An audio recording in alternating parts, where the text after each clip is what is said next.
After the last video about gases, I was thinking about just covering the whole thing about body outputs. Let's do hiccups. So you've probably had those times where you were eating or drinking and get that doom tick sound. You can blame your diaphragm for that. Your diaphragm is the muscle between your chest and abdomen and assists in breathing. Sometimes your diaphragm will contract suddenly, causing the closure of your vocal cords. This causes that hic sound.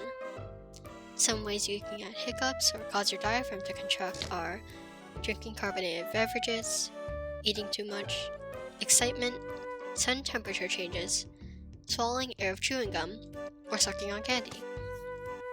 Now you're probably wondering how to stop these pesky contractions.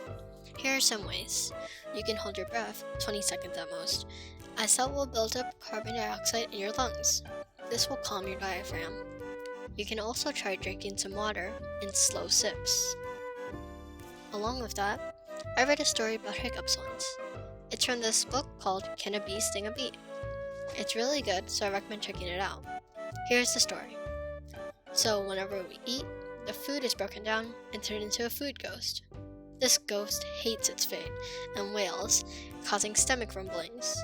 To survive, the food ghost eats the food in your stomach, as it is a very greedy thing.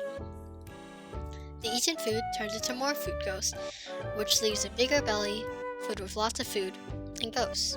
Sometimes the ghosts form a collective group, elect a ghost leader, and form a super ghost. If the super ghost gets big enough, it releases mini ghosts called hiccups.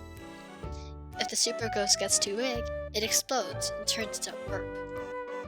It's a really funny story in the book, but I can't say it word for word because of copyright and plagiarism issues.